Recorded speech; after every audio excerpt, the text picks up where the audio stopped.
My sister called my wife the help. 5 years later, that same sister was sitting across from my wife in her office, crying, asking her to help save our father. And my wife said no, at least not in the way my family expected her to.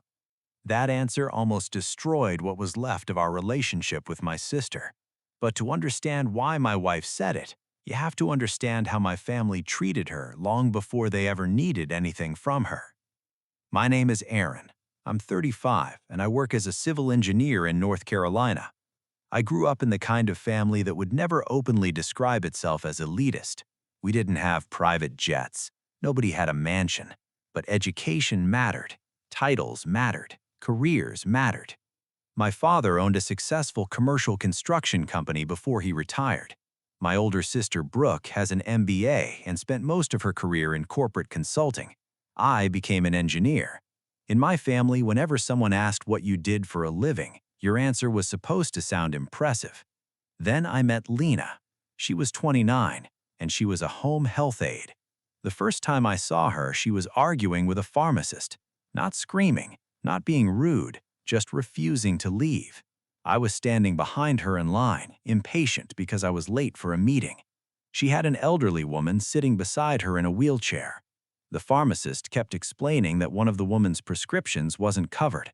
Lena kept asking questions. Was there a generic? Could the doctor be contacted? Could they fill 3 days instead of 30 until the insurance issue was fixed? The line behind us kept getting longer. I remember thinking, "Lady, please just move."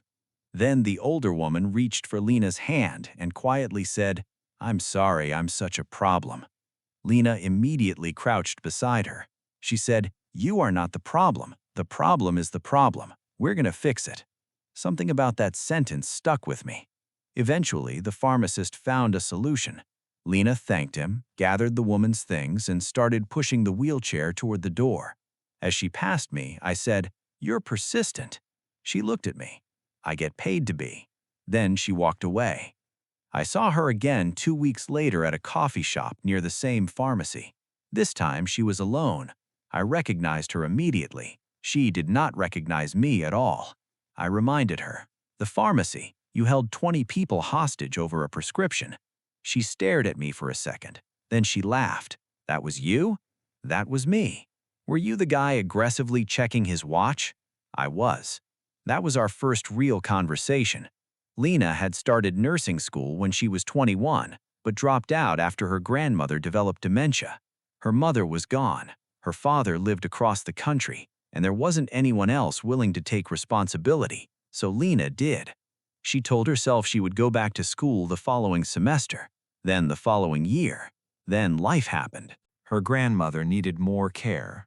Money became tight. Lena became a certified home health aide because it allowed her to earn money doing something she already knew how to do. Her grandmother died 4 years later. By then, Lena was good at her job, really good. But every time she considered returning to school, there was another bill, another client, another practical reason to wait. When I introduced her to my family, they were polite. That was almost worse than being openly rude. My father asked her what she did. She told him. "Oh," he said, "just, oh." Then he asked if she planned on doing something else eventually. Lena smiled. "Maybe, but I actually like what I do." My sister Brooke asked, "You mean like nursing?" Lena said, "No, I mean what I do now." Brooke smiled in that way people smile when they've already decided something about you. Later that night, after Lena went home, Brooke asked me, "Seriously?" I knew exactly what she meant. I said, "Yes, seriously." She told me she didn't understand. "You have a graduate degree. You're doing well. You could date anyone." "I am dating someone." "You know what I mean." Unfortunately, I did. Over the next year, Lena and I became serious. And the more serious we became, the more obvious my family's attitude became. Nobody insulted her directly. They did something more subtle. They treated her like she had accidentally wandered into a room where she didn't belong. At dinners, Brooke would talk about business travel and promotions, then turn to Lena and say, "So, still doing the caregiving thing?" My father once introduced everyone at a family barbecue by profession. This is Brooke, she's a consultant. This is Aaron, he's an engineer. Then he got to Lena. And this is Lena. Nothing else, just Lena. She noticed, of course she noticed, but she rarely said anything. That was one of Lena's flaws, and yes, I mean flaw. She could tolerate disrespect for far too long, and then suddenly shut someone out completely. There was almost no middle ground. I would ask, "Why didn't you say something?" And she would say, "Because I'm not auditioning for your family." When I proposed, she said yes. When I told my family, Brooke looked genuinely disappointed. Not shocked, disappointed. A few weeks before the wedding, she asked to speak to me alone. She said, "You need to think about whether you two actually want the same life." I asked what she meant. "She has no career. She has a job. You know there's a difference." That made me angry.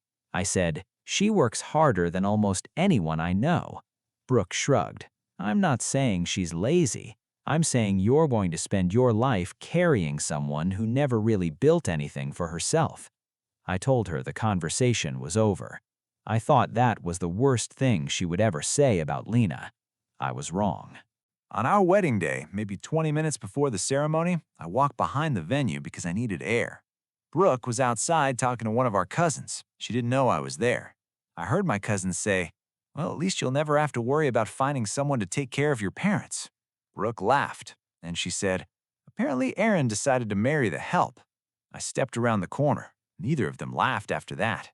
Brooke immediately started explaining that it was a joke. I asked, "Would it be funny if Leanna were standing here?" She said, "Come on, Aaron. No, answer me." She didn't. I told her if she couldn't respect my wife, she could leave.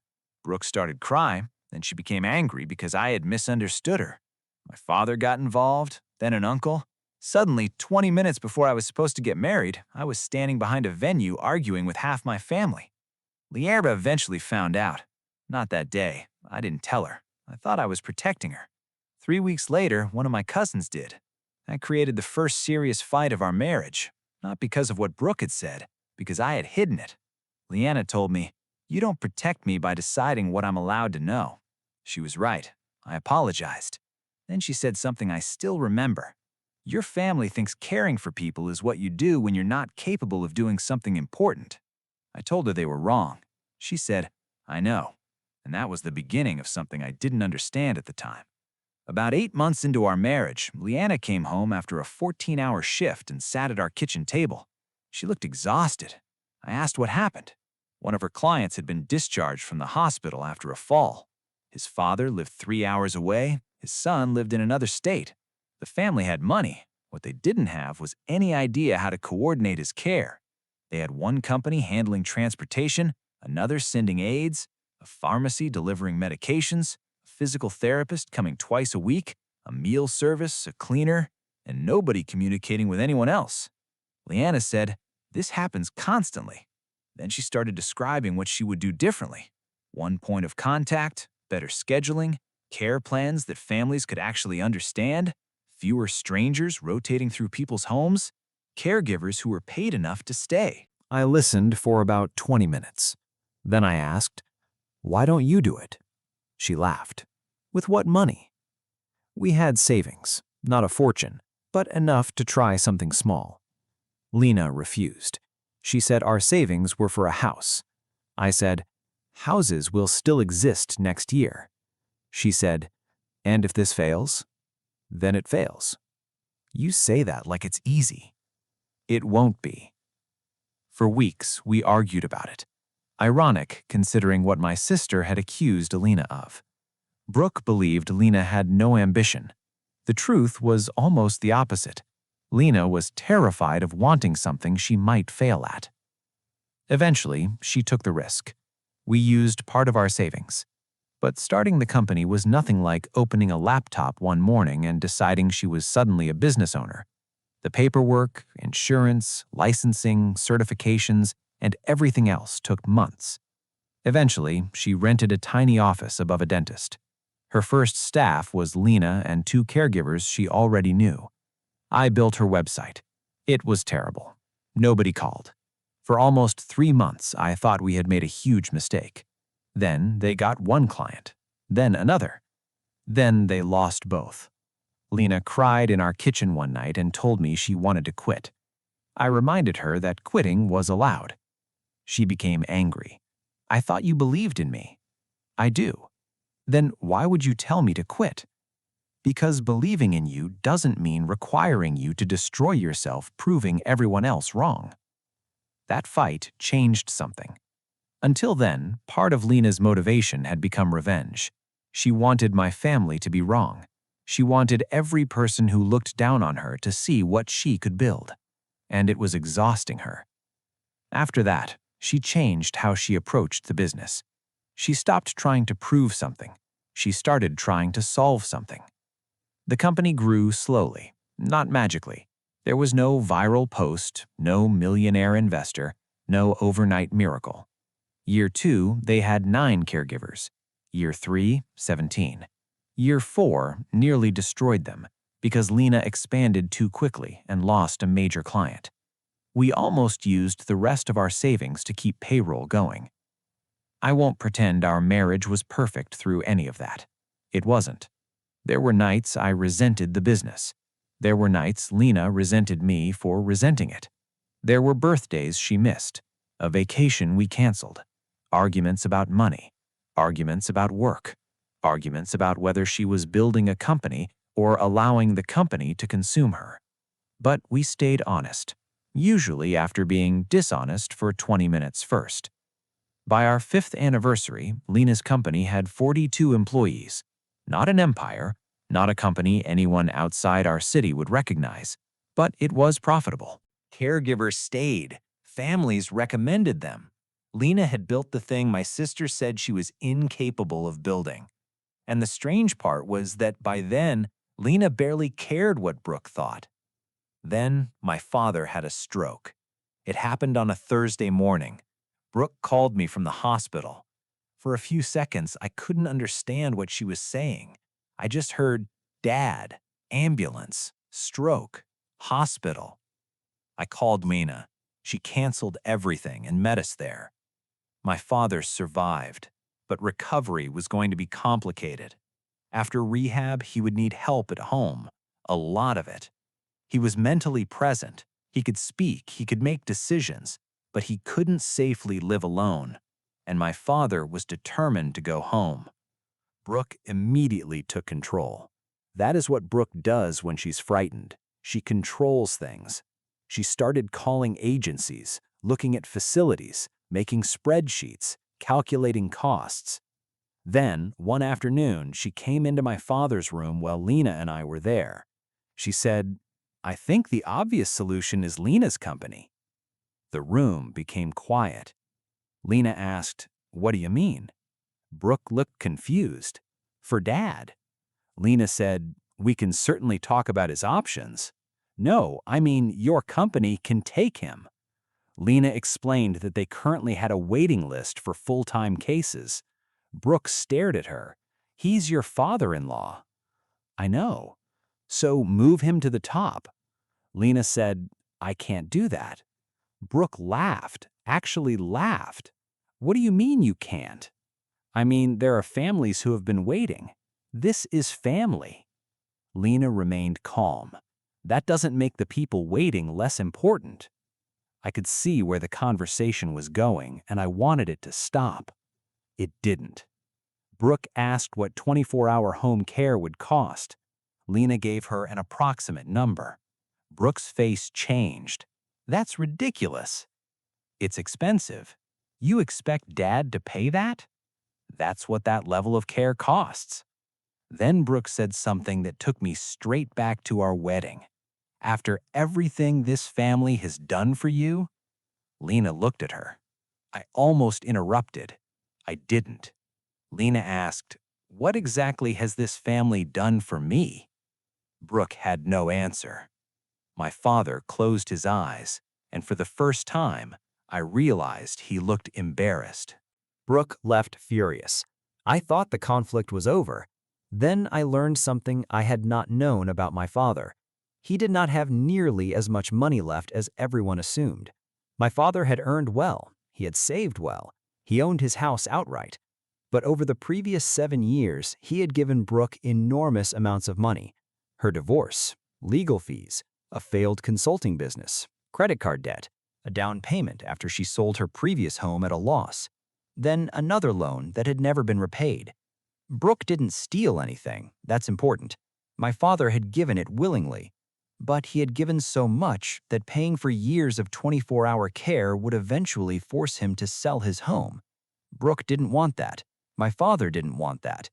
Then Brooke discovered that Lena's company had a small financial assistance program. Lena reserved a few discounted care slots for families who genuinely could not afford help. Brooke called me that evening.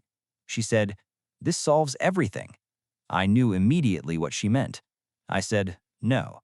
She said, "You haven't even talked to Lena." "I don't need to. Dad qualifies." "No, he doesn't." "How do you know?"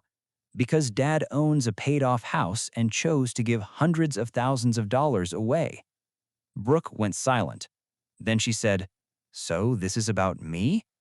I told her, "No, but you're trying very hard to make it about you." She called Lena anyway. The next day, Brooke walked into Lena's office without an appointment. I know because Lena called me afterward. Brooke cried. She apologized. Then she asked Lena to put Dad into the assistance program. And Lena said no. Brooke accused her of revenge. She said, "You've been waiting 5 years for this." Lena told her, "If I wanted revenge, I would enjoy this. I don't." Then Brooke said, "My father could lose his house." Lena answered, "And there are people on that list who don't have a house to lose." That sentence became the center of our family war. Brooke told everyone. According to her version, Lena had become successful and now wanted to humiliate the family that once looked down on her. Some relatives agreed. Even people who admitted Brooke had treated Lena terribly said my father shouldn't be punished for it. And that part was harder, because my father had never said what Brooke said. He never called Lena the help. He never openly insulted her. He had simply watched. For years, he had watched people diminish her and almost never stopped them. I asked Lena what she wanted to do. She said, "I don't know." That surprised me. I thought she had already decided. She hadn't. She cared about my father. Whatever his failures, he was my dad.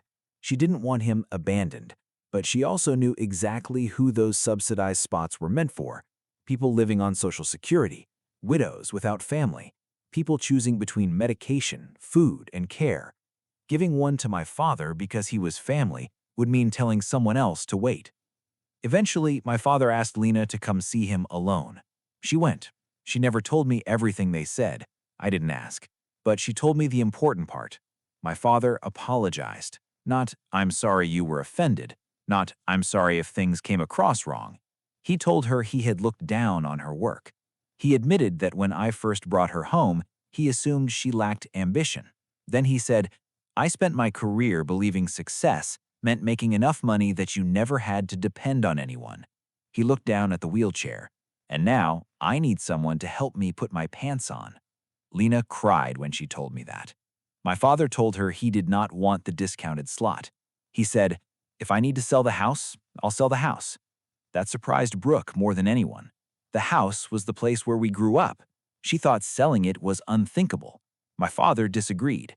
He said, "It's a building." Coming from my father, that was almost funny. The man had spent his entire life in construction. In the end, Lena did help him, but not the way Brooke wanted. She did not move him ahead of anyone on the waiting list. She did not give him a hardship slot. She helped us interview other providers. She redesigned part of his house so he could move through it safely. She taught me and Brooke what questions to ask. She helped organize his schedule. And until we found enough professional coverage, Lena and I handled some of his care ourselves.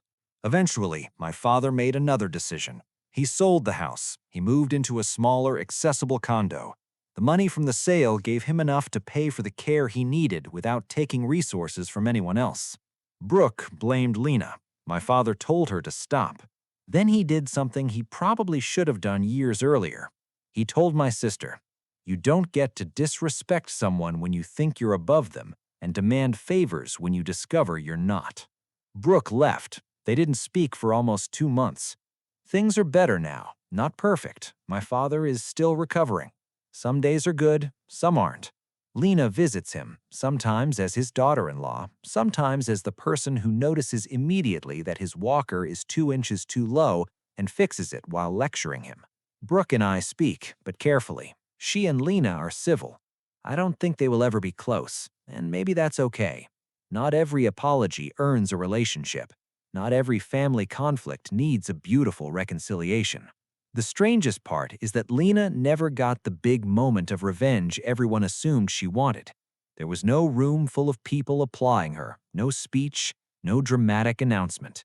Just my father sitting in a wheelchair admitting that the work he once considered unimpressive had become the work his life depended on. 5 years earlier, my family thought I was marrying beneath me. They saw a woman without a degree, a woman who helped elderly people shower, changed bedsheets, cooked meals, cleaned wounds, sat beside people with dementia when they were afraid. Work they considered ordinary, work they considered beneath them. Until one day, our family needed exactly that kind of person. And by then, Lena had taught me something else. Being vindicated doesn't mean becoming the person everyone who insulted you suddenly wants to impress. Sometimes vindication is simply reaching a point where their opinion no longer determines what you do. Brooke still believes Lena should have made an exception for our father. She says rules are supposed to bend for family.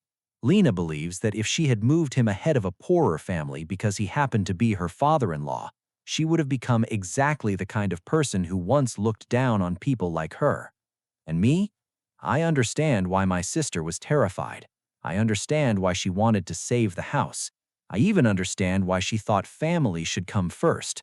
But I also know there was someone else waiting for that discounted care. Someone whose name we would never know. Someone without a house to sell. Someone without an engineer as a son. Someone without a daughter-in-law who knew how the system worked. So maybe this story isn't really about whether my family was wrong about my wife. They were. Maybe it's about something harder. When the person you once looked down on finally has something you desperately need, does being family give you the right to ask them to bend the rules for you? Or is accepting the same rules as everyone else the first real sign that you finally respect what they built? Drop your verdict in the comments and subscribe because here, one story always leads to another.